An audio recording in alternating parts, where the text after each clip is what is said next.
All right. Hi, everyone. Today I'm going to talk you through how we, as a PLC in biology, went through developing a common formative assessment as a team.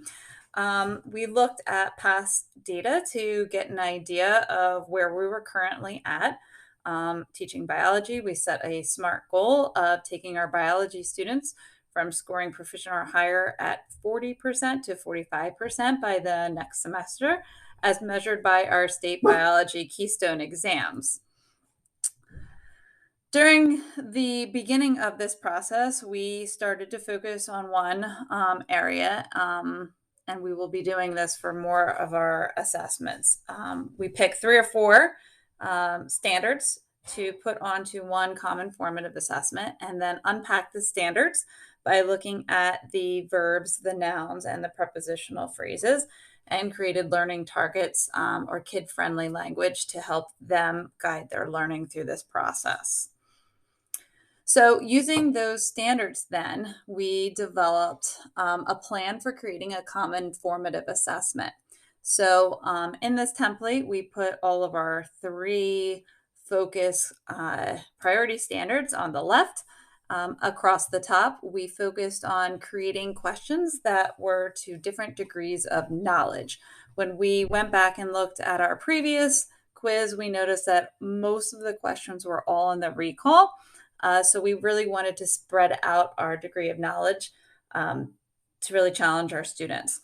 So we got together with a group, we divided up the sections, and then worked using a template to gauge what questions fell into which of the domains, and then moved around, got rid of questions so that we were hitting really all of the different areas.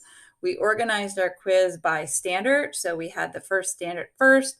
We started with recall and then got into applying skills, analyzing, and then the extended thinking. And in one section, we ended up with 11 questions. This topic builds on the next topic, which was enzymes. So again, we made sure that the questions were spread out at the different levels.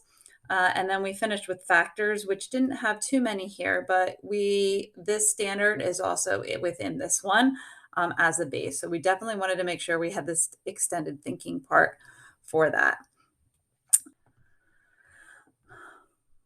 This is what our assessment looked like. And we use Canvas as our learning management system. So on the assessment, the students will see the standards and the learning targets. They will see the question, and each of the questions underneath is linked to one of the 3 standards, which is going to help us with the analysis of this. So this question right here is linked to the water standard, which you saw on the previous page.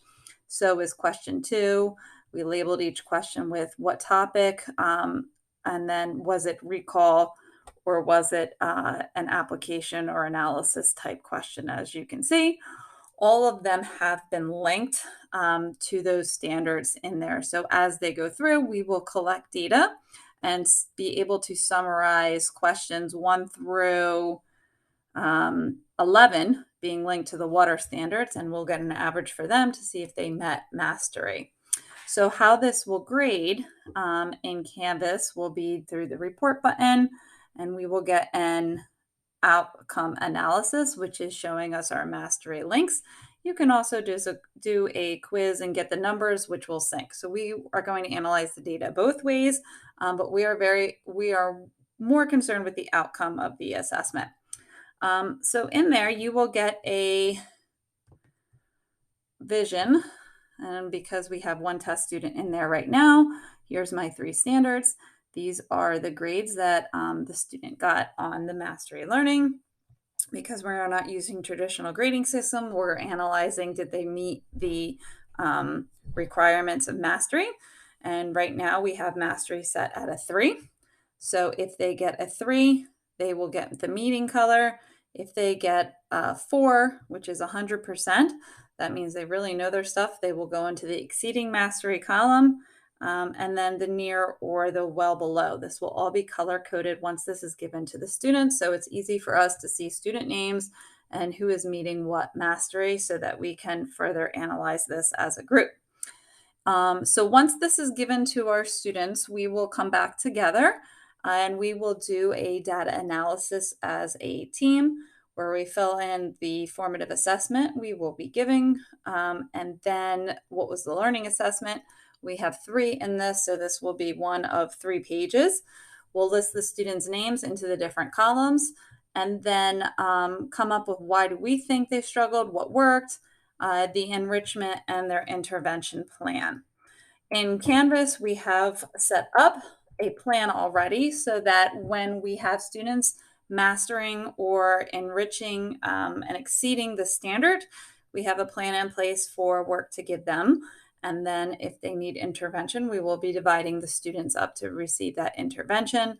Pogles are a great way with guided reading to really simplify the concept and reinforce it.